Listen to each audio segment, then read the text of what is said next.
Today is Thursday, April 24th, the year of our Lord, 2025. And we have a ton to get to today. I've said many times that the left hates you. They really do. They've shown recently that they love criminals and they hate, or they love criminals and they hate Americans, criminals and illegal aliens, and anyone who also hates America as much as they do, they love and they embrace. So we'll get into that. A natural outgrowth of that hatred for Americans is their embrace of violence. So we'll try to get into that as well. And the media, the American Pravda, as I like to call them, getting torched by new media, which is fantastic to see. So if we have time, we'll get into that as well. And also, if we have time, Liz Warren hilariously just glitches and freezes up completely during a podcast, and it is hilarious to watch. As I said, just oh, it's amazing. So we got all that coming up, but I do want to thank you for joining us here on the SHR Media Network, and you can follow this show on all the social media platforms at Mission Ready Men on Facebook, Instagram, Twitter, TikTok, and Truth Social, all of them. And for our merch, head over to missionreadymen.com and click Shop 7 Armors and check out all the great designs that we have over there. All right, y'all, we got a lot to get to, and I don't want to waste any more time, so let's get after it. The question that I have is, one of the questions I have is why are they so invested in criminals and illegal aliens?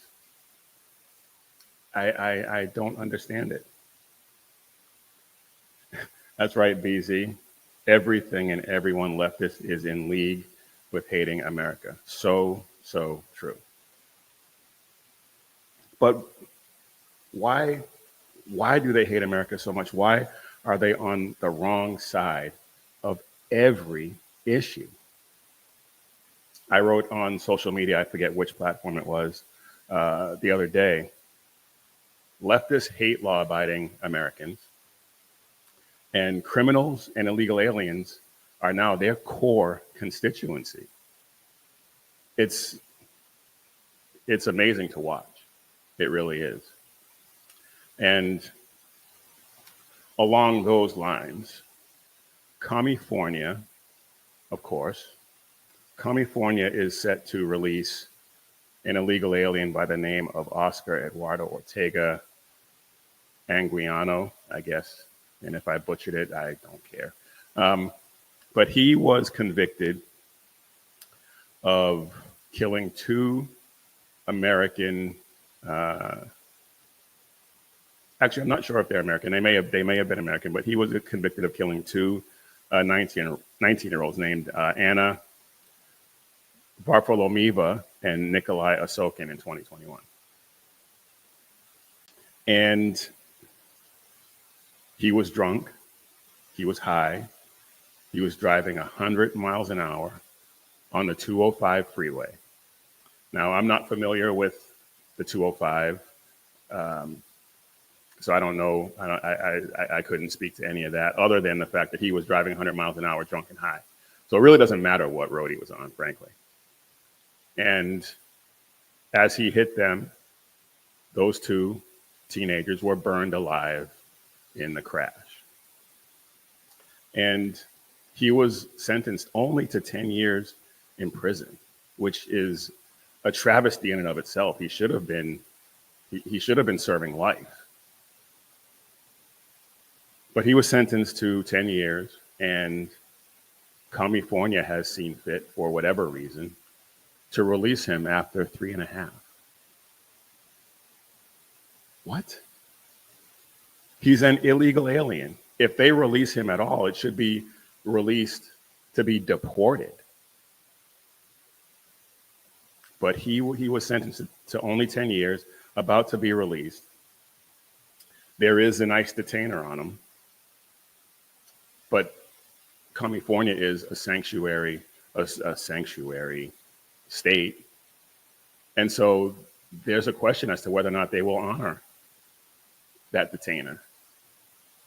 And they probably won't. Even given the heinousness of his crime, they probably still will not honor that detainer. It wouldn't surprise me at all if they tell DOJ and ICE or whoever that he's going to be released on a certain date and then releases him some other time in the dark of night so that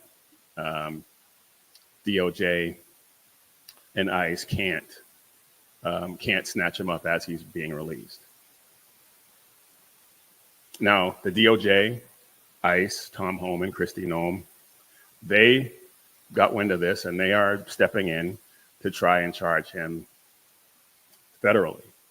And of course, Tom Homan, being Tom Homan, he is not having it. He is absolutely not having it. And here he is on Fox News with Dana Perino and whoever her partner is. And he's not having it. Take a listen. I've met hundreds of angel moms and dads and hear every story. I'll never forget any of those stories. It's just a tragedy. But I'll make this commitment right now. I will work with Secretary Noem on this case, and I guarantee you, if they don't honor a detainer, we have ICE agents outside that facility to take custody of this individual and deport him. He's been deported several times, which means he's a felon. Re-entry the country at the form of deportation is a felony. We will prosecute him and we'll deport him. I'll make that commitment. I'll work with Secretary Noem to make sure that happens. Well, look, Billy, everybody asks why I guess. Yeah, he's not having it. And I really hope, well, it's California, so that's wasted. BZ says, at this point, I really don't think it's anything more complicated than hating President Trump. You're probably right. You're probably right. If it's something advocated by Trump, they're going to oppose it no matter what. And that's true. That's probably true. If Trump came out and said water's wet, there will probably be people protesting saying he's wrong. I want to think that there is more to it than that, but I guess that's probably giving the left entirely too much credit. But they absolutely love criminals. And it's mind-boggling, really. And they've been advocating for lenience for criminals for a long time. It's always, even back when during Ronald Reagan's presidency, he talked about how the left always made it out to seem, or they tried to convince us that criminal because reasons, not because they chose to be criminals, but it's always some outside influence, some extenuating circumstance. And if we eliminate those, then criminals won't criminal. Well, I think we all know that is completely false. Criminals criminal because they like easy money. They just hate people. They want to inflict pain. It's simple as that. Simple as that. And the illegal aliens flooding, or that were flooding over our border, thankfully President Trump has put a stop to that. But those illegal aliens that were flooding our border, basically invading us, they were criminals too. And some of them probably were actually genuinely looking for a better life for them and their families. Okay, maybe 2 or 3% of all of the illegals that crossed the border. I'll give them that. But the rest of them came here to expand a criminal empire. Tren de Aragua, the cartels, MS-13. All they were doing was expanding their territory. That's it. And they were embraced by the left. They love criminals and they hate Americans.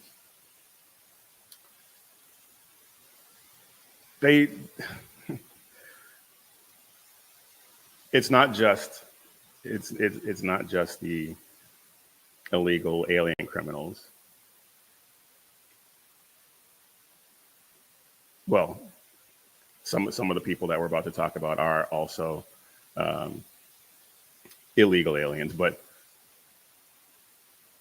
the fact is, if they hate America, and if you hate America, regardless of your ideology, regardless of your ethnicity, if you hate America as much as they do, they love you.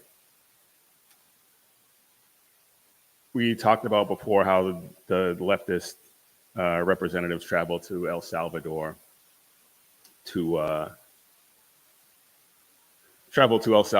visit with Abrego Garcia, MS-13 gang member. The left is trying to tell us that he's not a member of MS-13, that President Trump photoshopped those tattoos on his knuckles. But why, if you look at his wife's Facebook page, are all the pictures where his hands are visible covered up by hearts?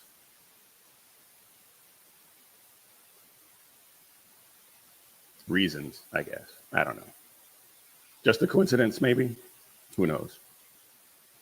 But so those leftists, they traveled to El Salvador to try and bring him back to the United States because he is home. He's home in El Salvador. They want to bring him back here for some ridiculous reason. But another cohort of leftists traveled to Louisiana to visit with Mahmoud Khalil. Mahmoud Khalil is the guy who was agitating on Columbia's campus. He's a Hamas supporter and an anti-Israel, anti-Semite, advocating for violence against Jews on campus. And he's been ordered to be deported, and he's right now in a detention center in Louisiana. And these geniuses, these anti-American leftists, decided that they were going to visit him. And some other person, I'm not familiar with who that is, but they're in an ICE detention center and they want to go home. Well, they're about to go home because this is not their home. Of course, Ayanna Pressley, Troy Carter, Benny Johnson, and Senator Ed Markey, they went to a federal ICE detention center to visit with Khalil. And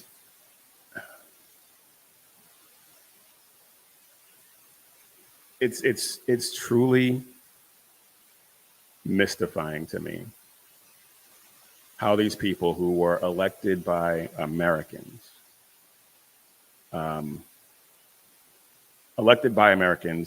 to represent Americans, are spending all this time, energy, and effort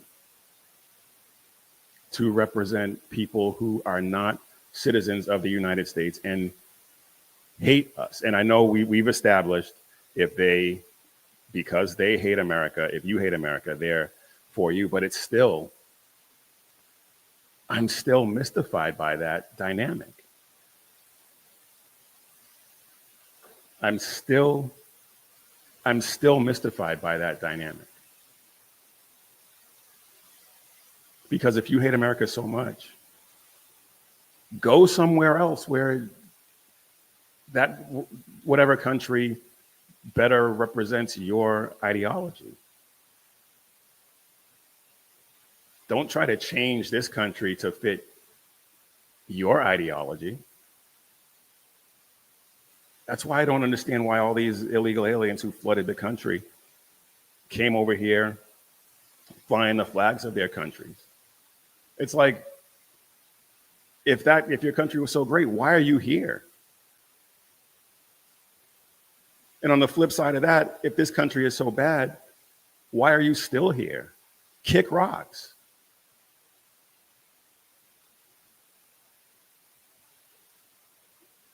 The left is on the wrong side of pretty much every issue. And this is not me trying to get them to change. Don't change a thing. Keep doing what you're doing. I absolutely love it. Because if they keep on this trajectory, I don't want to say they will never win another election, because they used to say that about conservatives all the time. And now here we are. The Republicans, conservatives were in complete disarray for a long time. And we recovered. And so I don't want to say they will never win another election, but if they keep on this trajectory, it is going to be a tough slog for them to do that. Because they're losing young people. Young people have become more conservative. Young people have become more interested in a relationship with God. Young people have become more religious. And so that is a recipe for disaster for them. And I'm here for it. I am absolutely here for it. But like I said, they're on the wrong side of every issue. But now all of a sudden, they're interested in due process. They had no interest in due process for any of the people who were detained in connection to January 6th. None. When you used to talk to these leftists about how there were people who had been detained for years without so much as a hearing, well, they deserved it. These people who we're talking about now, they had their due process. They didn't like the outcome, and so now due process has been violated because they didn't like the outcome.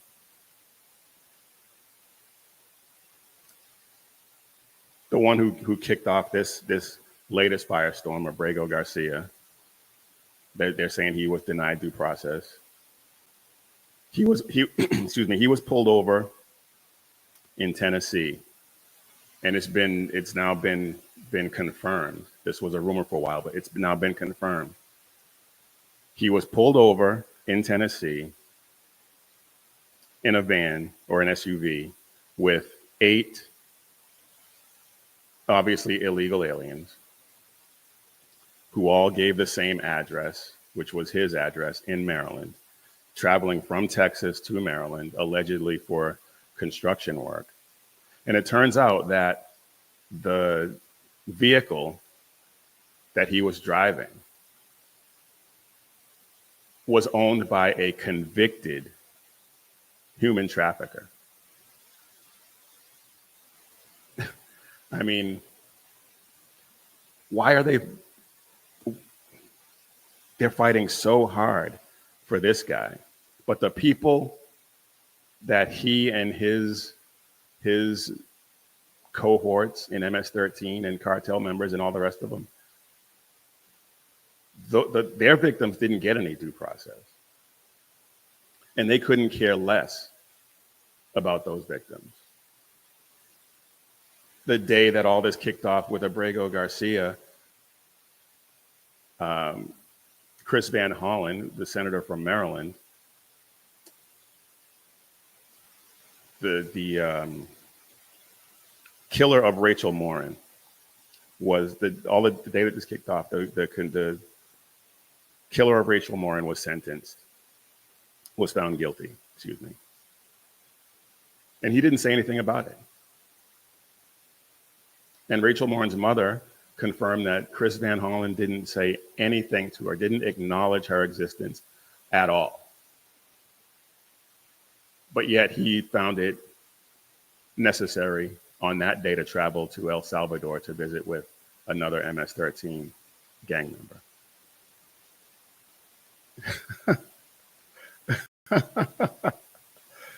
Yeah, BZ, those facts, they are pesky things, aren't they? Just unbelievable. These people, they just don't get it. And I used to say all the time, those who don't get it don't get that they don't get it. I don't know if any of these people are, well, they probably are evil enough to understand exactly what they're doing and not care. So either they're completely oblivious and the obvious conclusion staring them right in the face, they just miss, or they know exactly what they're doing. They know the obvious conclusion, and they're doing the exact opposite anyway.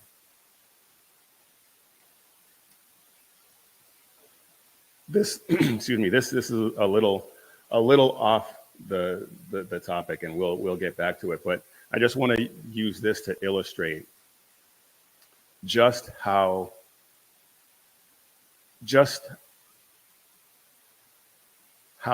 off the mark they are. And it has to be, there's a part of my brain that really wants to think that they're stupid and that they just don't get it, that they're oblivious. I really don't think they are. And this clip that we're about to show you illustrates just how off the mark they are and how they're on the wrong side of every issue. And this actually comes from CNN, of all places. Now, of course, the host, she's not really feeling it, I don't think.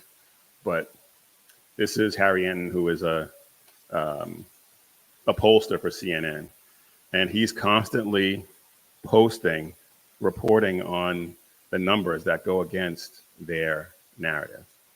Topic, because I just think there's such a clear trend among the American public. So transgender female athletes in women's sports, only 18% of the country says that they should be, in fact, allowed to participate in women's sports. Compare this to the opposition. I mean, my goodness gracious, 79%. You rarely get 79% of the country to agree on anything, but they do, in fact, agree on the idea of opposing transgender female athletes in women's sports. But it's not just the here and now, Laura. It's not just the here and now. What we're actually seeing is a trend on this particular issue, and it's going in the direction of opposition. So take a look here. Okay, transgendered female athletes, and amongst those Americans who oppose them in women's sports, back in 2021, it was 62%.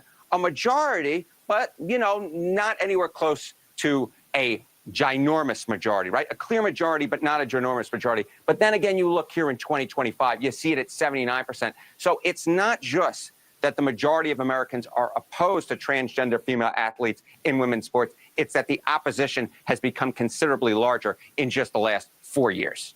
How does this break down across party lines? Yeah, so, when you get 79% of Americans to agree on anything, in this case, opposition to transgender female athletes in women's sports, you got to believe that it's the majority across all parties. And that's, in fact, what we see. So transgender female athletes, again, opposing them in women's sports. You get 67% of Democrats, so 2/3 there. You get 64% of independents, so you get about 2/3 there. And then look at this, near uniformity among Republicans, 94% of Republicans in opposition.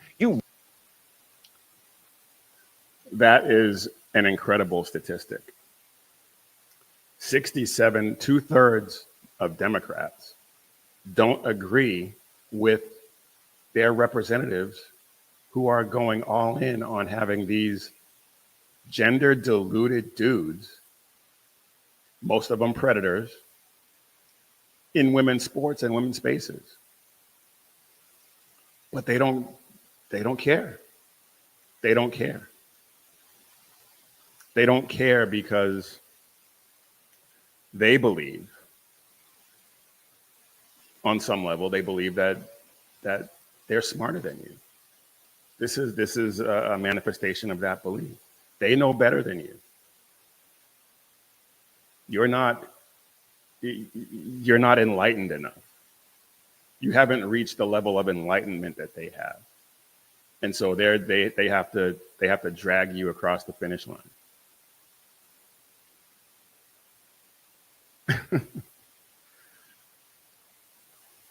I wasn't gonna bring this up, but I have to now because it goes it brings us back to the illegal alien subject. And there is a judge, he was a judge in New Mexico, who was harboring an illegal alien. And apparently his wife found this guy at a Home Depot and hired him to do some work, as often happens. And after he did work, she decided to have him stay there. And turns out he ended up having somewhat of a relationship with their daughter. And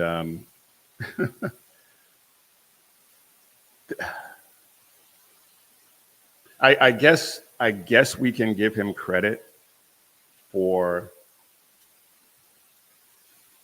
actually taking in one of these legal aliens, because we've often said, well, if you love these illegal aliens so much, then why don't you put them up in your house? And well, I guess he gets credit for that, maybe. I don't know. But here he is, and we're gonna take a look at this, because this is amazing to look at. This guy, I really don't know what to make of this, quite frankly. I really don't. Because this guy is a judge.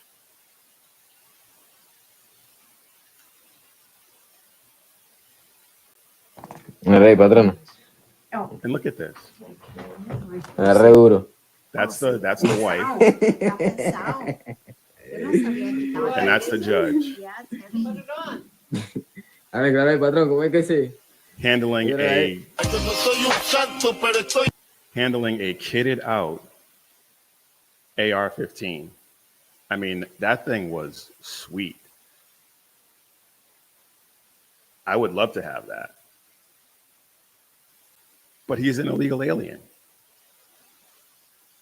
And a judge is just allowing him. So obviously he's not supposed to be handling weapons, and he's acting like he owns the gun. It's amazing. Absolutely amazing. These people, they hate you. They absolutely hate you. And the only reason that judge resigned is because he got caught. I don't think it was ICE that raided his house, but his house was raided, and this illegal alien who was associated with Tren de Aragua, by the way, which could have ended very badly for this family if things if things had gone the way that they often go with these gangs. They ingratiate themselves, and then next thing you know, they they killed a family. He could have been living there for days or weeks with the dead family members in the house, and we would never have known. So in that respect, it's a good thing that he was caught. And yeah, he had to resign, but better to resign than be dead. And see, that's a difference right there. That's a difference right there, because I don't want to see him get killed by this illegal alien. A leftist, they would just as soon you die. They'd say you brought it on yourself. Leftists would celebrate it if a conservative got killed by an illegal alien in that situation. A conservative would never be in that situation, but you get my point. That's how much they hate you. That is how much they hate you.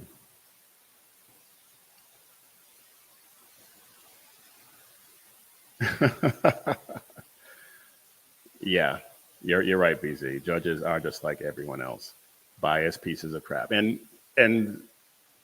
we see that with all of the decisions that are being handed down against President Trump right now. They're doing everything they can to thwart his agenda.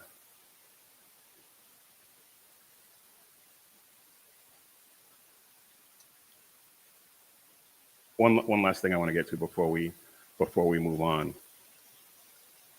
I mentioned earlier about the tattoos on the MS-13 gang members' hand and stuff like that. The left is now saying that those tattoos, either they were photoshopped onto his body or they're not proof of anything. Just because you have the tattoos doesn't mean that you're. First of all, yes, it does. But even if it didn't, let's just for grins say that the fact that he had these tattoos did not signify that he was a member of MS-13. Pete Hegseth didn't get that same grace. Pete Hegseth has tattoos. He has a Jerusalem cross, and he has some other tattoos signifying his Christianity. And those tattoos automatically meant that he was a white supremacist. No due process there. But why now, with known gang members with records, with tattoos that you have to earn? If you get any of these tattoos without earning them, they will kill you if they see you. But these tattoos don't mean anything. Where was that same energy with Pete Hegseth?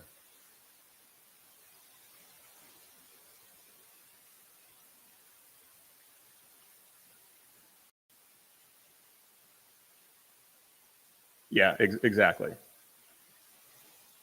They superimposed the translation of it. BZ saying the translation marks on the knuckles were superimposed. The tattoos themselves indicate that he was MS-13. Well, yes, obviously. But of course, all these leftists online are saying we fell for the Photoshop. Well, come on.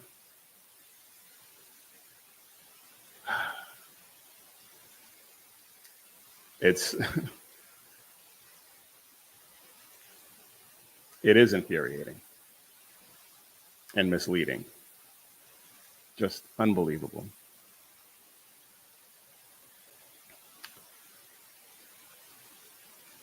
All right, y'all. Before we move on, I do want to get a word in from our sponsor, and because we're gonna move on to some other interesting topics that I think you'll find enlightening. But Right now, let's get a word in from our sponsor. And our sponsor for today's show is Carry Girl Gear. And as you know by now, Carry Girl Gear is my beautiful wife's t-shirt company, apparel company, because they do more than t-shirts. We do more than t-shirts. So you need to check out carrygirl.com because we have some of the best, some of the coolest designs on the highest quality shirts. The highest quality shirts that you will find anywhere. And there's also accessories, drinkware, hats, all kinds of other things that your wife or girlfriend will absolutely love. And if you're not sure about what to get, sizes, things like that, what her taste might be, just go ahead and get yourself a gift certificate. Get a gift certificate, give it to her, and let her pick out her own gear. I guarantee you, neither one of you will be disappointed. So check out carrygirl.com. Visit carrygirl.com today. All right, y'all. I am Big E, and you are watching or listening to the Mission Ready Men briefing on the SHR Media Network. And here you can catch Sackhead Sean on the Edge of Liberty every Monday and Wednesday at 11 p.m. Eastern, 8 p.m. Pacific. The Reaver of Common Sense with Jersey Joe every Monday and Friday at 9 p.m. Eastern, 6 p.m. Pacific. And BZ, who is in the chat, thank you, BZ, the bloviating Zeppelin himself, with the Berserk Bobcat Saloon every Tuesday and Thursday at 11 p.m. Eastern, 8 p.m. Pacific. So be sure to like and subscribe. We are 50 away. We're 50 away from 500. So please like and subscribe so that we can hit that 500 threshold and start to get some better traction in the algorithm, because YouTube and all the other platforms they're run by leftists, and they will do everything they possibly can to suppress us. But the algorithm, once you hit that plateau, kind of loosens up a little bit. And so we would really appreciate if you could share this, subscribe, get all your friends to subscribe so that we can start to reach even more people. Pray for us that we have that breakthrough, because we want to reach as many of you as we possibly can. All right. Well, now back to our regularly scheduled programming. And today's show is I'm a little discombobulated. It's tough to turn around between Tuesdays and Thursdays with that one day turnaround to get everything prepared the way I like. And so I'm kind of winging it here. But let's get into this, because I talk often about manhood, the responsibilities that we have as men.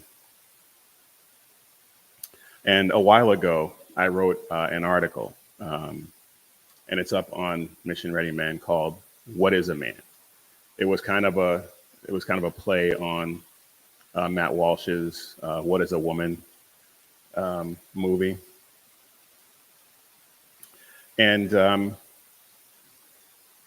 part of it was a longer piece, but part of the answer that I concluded with: a man is an adult human male whose central focus is his relationship with, love of, and service to God. And that relationship should be the foundation upon which every other aspect of his life is built, and informs how he performs all of his other duties and responsibilities. And one of the biggest problems that men face is that we don't have very many role models. And I'm not talking about movie stars.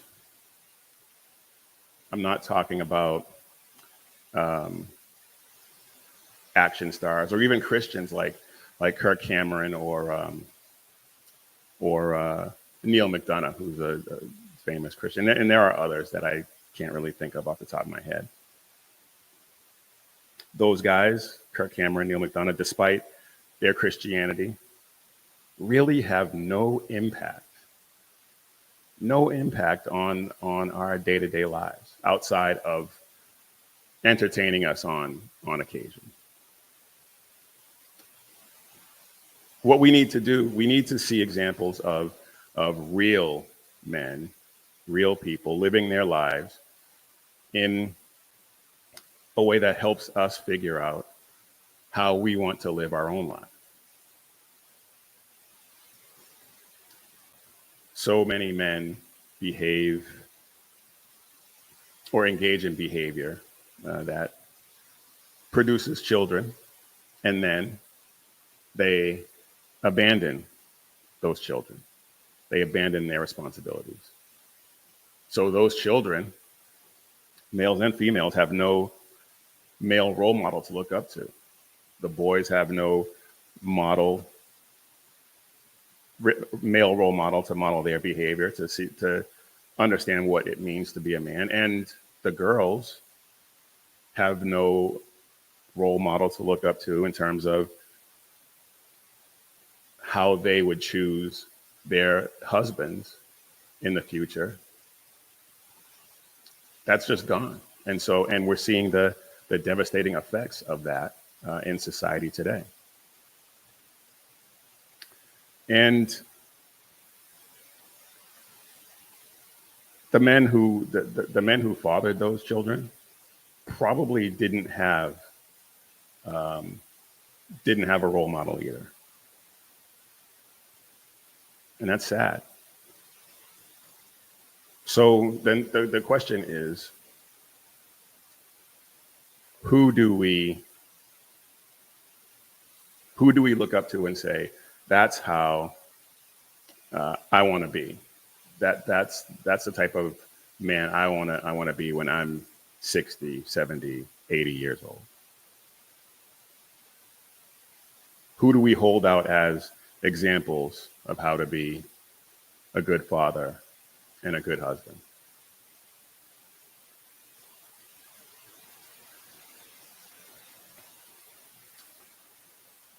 The Bible tells us that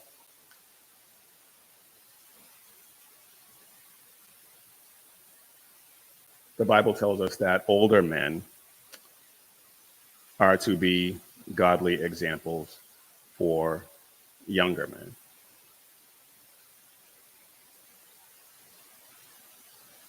And you can find that passage in Titus 6. Like I said, I was a little out of sorts this morning, and so I don't have that slide for you to look at and follow. But please check it out, and you'll understand exactly what I'm talking about. But we're living in a time right now that calls more than ever for men to be served with a clear biblical and unashamed example of male identity, along with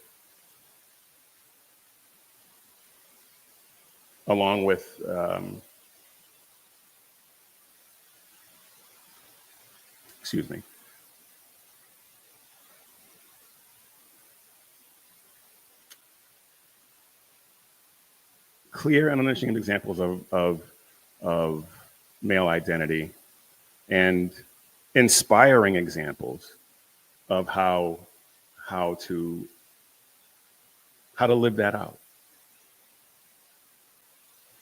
Now, please do not get it twisted.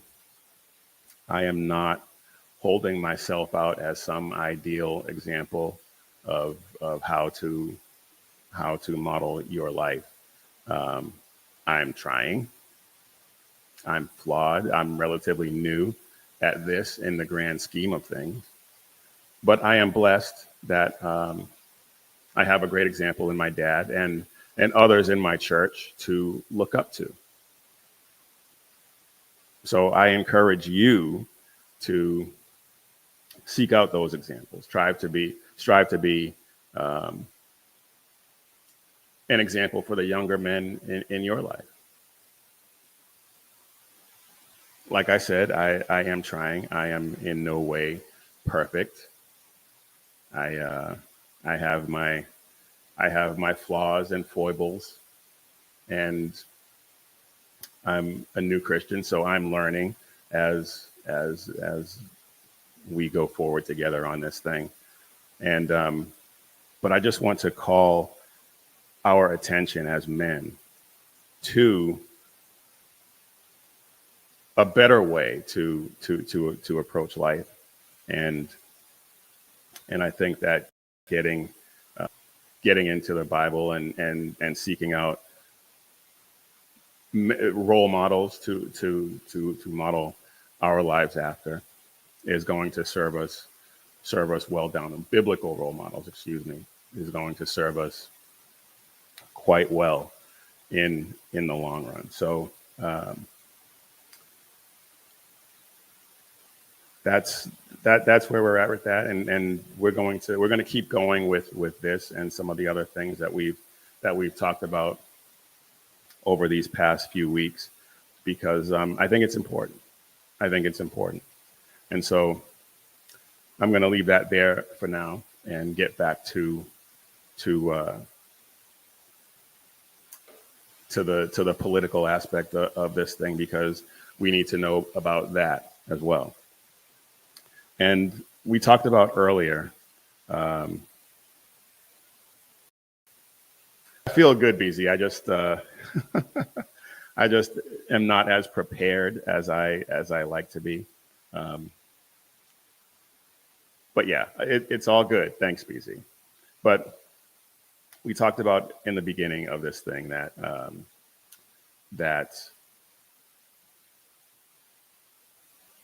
leftists, they love the criminals.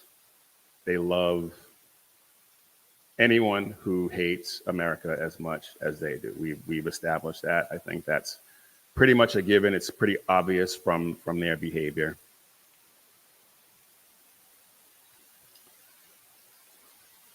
Another comment from BZ. I'm a sinner and freely admit it. Amen. I'm not a particularly good man. Well, I don't know about that, BZ. At least you're self-aware. Well, I mean, that's all we can do is understand ourselves and try. All right. Getting back to the subject at hand. Yeah, the left loves violence. They love anyone who hates America and Americans as much as they do.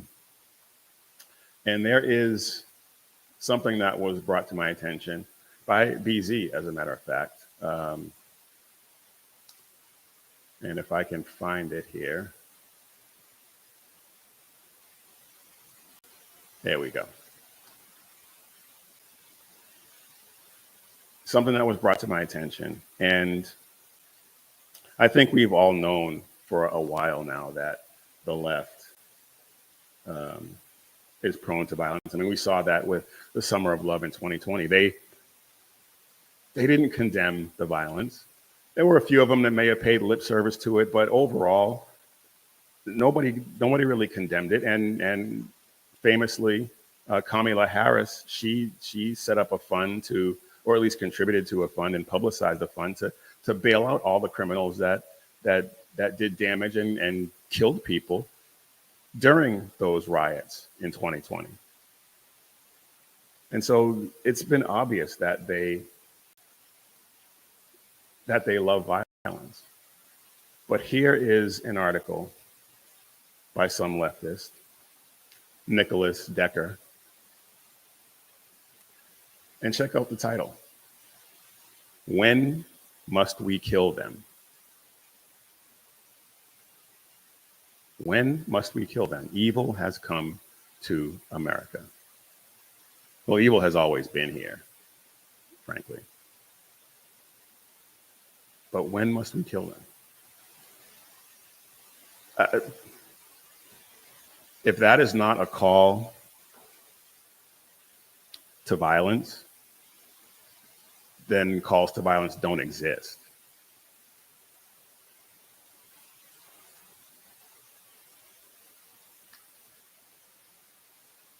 I want to call your attention to a specific passage in this article because I don't even want to call it an article. It's more of an op-ed, I guess.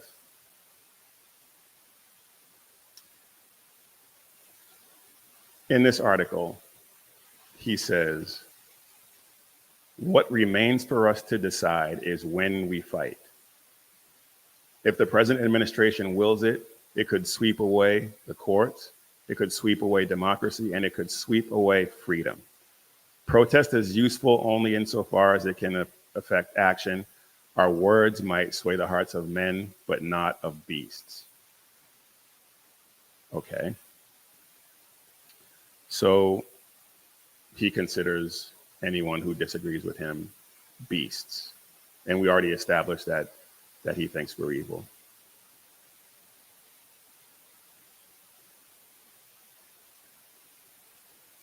Continuing on, if the present administration chooses this course, then the questions of the day can be settled not with legislation, but with blood and iron. In short, we must decide when we must kill them. None of us wish for war, but if the present administration wishes to destroy the nation, I would accept war rather than see it perish. I hope that you would choose the same. Wow. Now, if you read this article, you can go through and you'll see that pretty much everything he says is just a complete fabrication, a complete twisting of the truth. And the only reason to do that, aside from just being completely brainwashed, which is probably true, but the only other reason to do that is because you want a fight. You want there to be violence. He goes through great pains to say that he doesn't want that, but every word in this thing says the exact opposite. And there are people out there that subscribe to this, that believe this.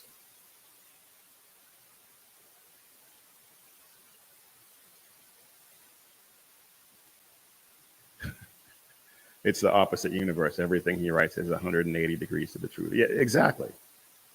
Exactly.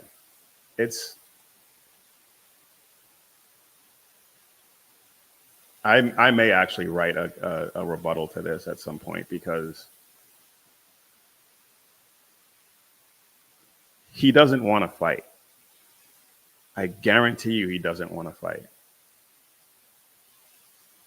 Because the most dangerous people are the ones who want to be left alone. All we want is for our country to prosper.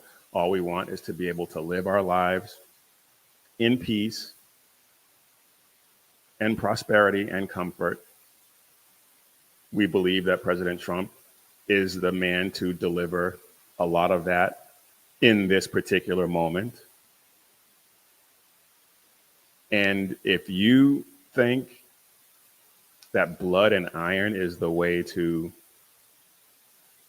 affect change, if you think that blood and iron is the way to get your way, you will be, you will get your wish, and you will wish that you hadn't wished for it. That much I can guarantee you.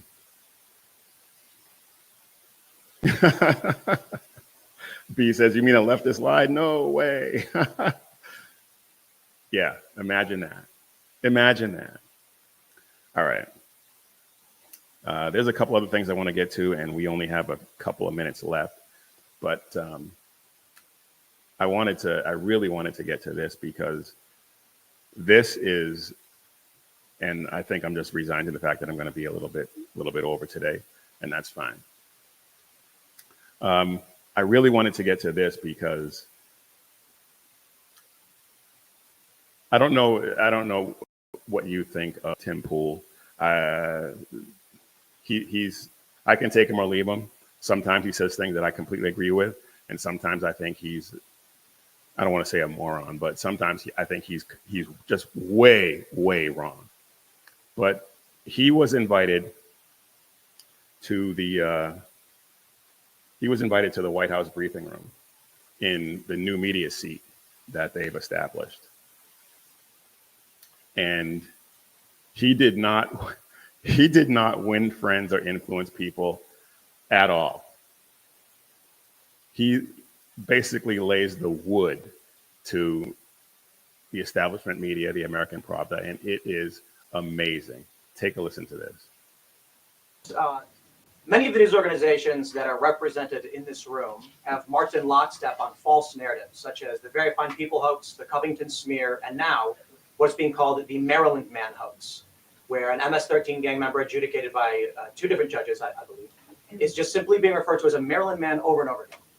Now, in an effort from the White House to expand access to new companies, you've created this new media seat.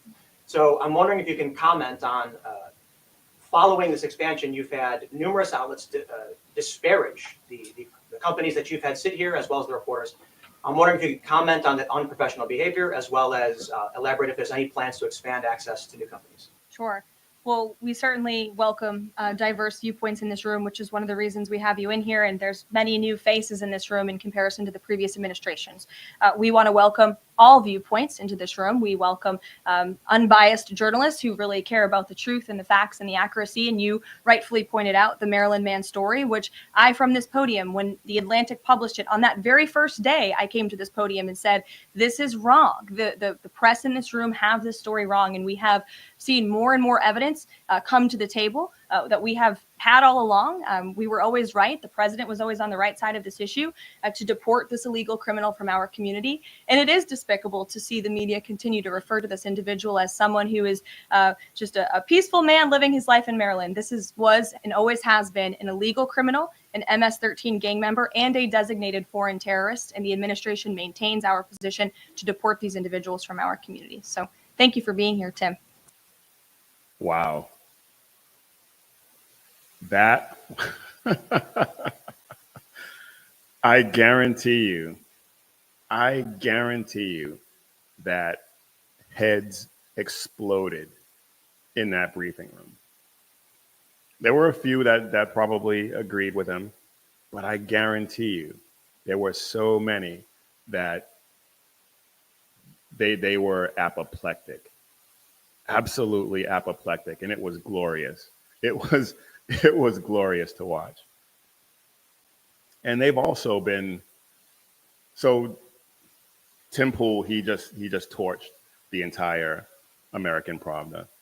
And somebody else who has been torching the American Pravda is Natalie Winters. She's a young, young journalist on Real America's Voice, and she's kind of like a younger version of Liz Wheeler, attractive, blonde, smart. For a 24-year-old, her analyses are usually absolutely brilliant. And they've been attacking her for the way she dresses in the briefing room. And let's see, do I have that? Yeah, here we go. They've been attacking her for the way she dresses in the briefing room. And in the Daily Mail, they have a picture of her, and the caption is, they say, excuse me, they say dress for the job you want. Apparently freshly minted White House correspondent Natalie Winters wants to be a hostess at Hooters. Meanwhile, she's in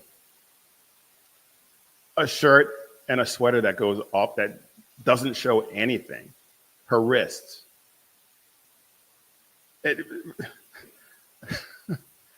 Now, she has worn some other things where they probably could have gotten away with that, with that caption, but it still wouldn't have been accurate.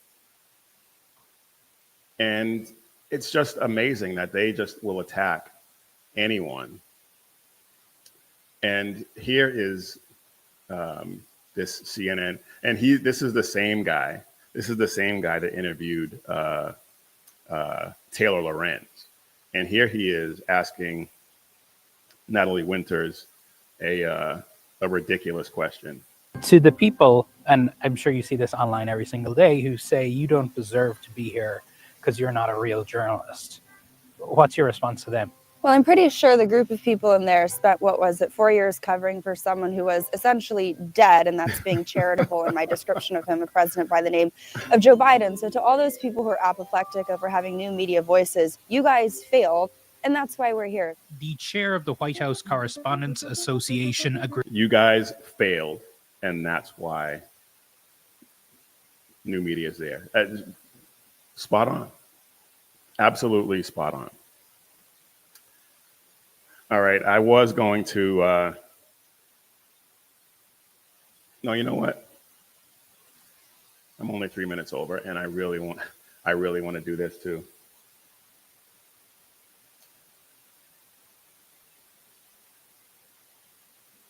If I can find it, maybe not. Yeah, here we go. Elizabeth Warren, radical leftist senator from Massachusetts, also known as Pocahontas or Liawatha. She was on a podcast, and this guy is a leftist, and he asked her a really, really good question, and she had absolutely no. She glitched. She glitched. She didn't know what to do. This was amazing. Check this out. Do you regret saying that President Biden had a mental acuity? He had a sharpness to him. You said that up until July of last year. I said what I believe to be true. And you think he was as sharp as you?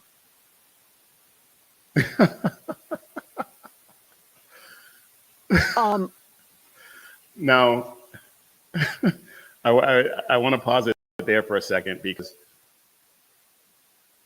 she glitched right there, not because of his decline or anything like that.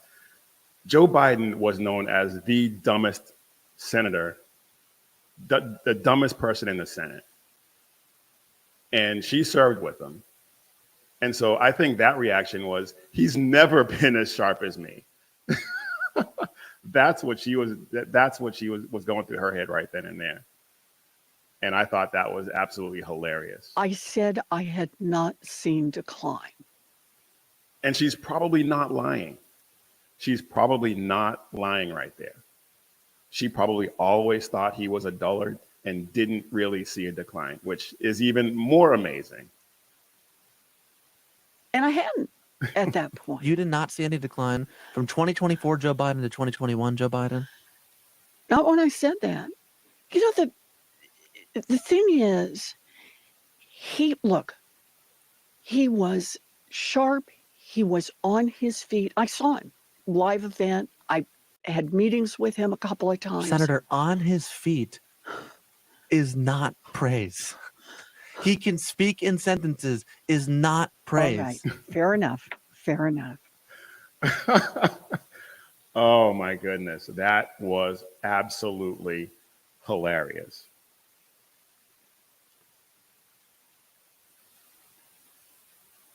She smiles because the lie was effective until the debate. It was only, you're right, but it was only effective on the idiots who were prone to believe it anyway. We could see, we knew during the campaign that he wasn't the same guy that he was when he was in the White House or when he was in the Senate. We knew that, and we tried to tell them, but they wouldn't listen. Yes, she does admit it, BZ. She does. She does. Oh my goodness. All right. I am way over time right now. Well, not way over, but over enough. So that is all I got for you right now. There were a few other things I wanted to get to, but apparently I'm too long-winded. So I will try to do better on the next one. But please remember to hit the like button, subscribe to the channel, subscribe to SHR Media, subscribe to Mission Ready Men, because we want to continue to spread the message, the gospel of Jesus Christ, and the message of hope and liberty that he has promised us to as many people as we possibly can, because we want to preserve it for many, many generations to come until Jesus comes. So please like, subscribe, share, do all the things that will help us grow. And if you like the shirt I'm wearing, please check out missionreadymen.com, shop 7 Armors, and check out this design and all the other great designs that we have over there that have a message of faith and patriotism. Missionreadymen.com, shop 7 Armors. And as always, when seconds count, the police are only minutes away, but the Lord is right there with you. So keep your prayers going up and your head on a swivel. God bless.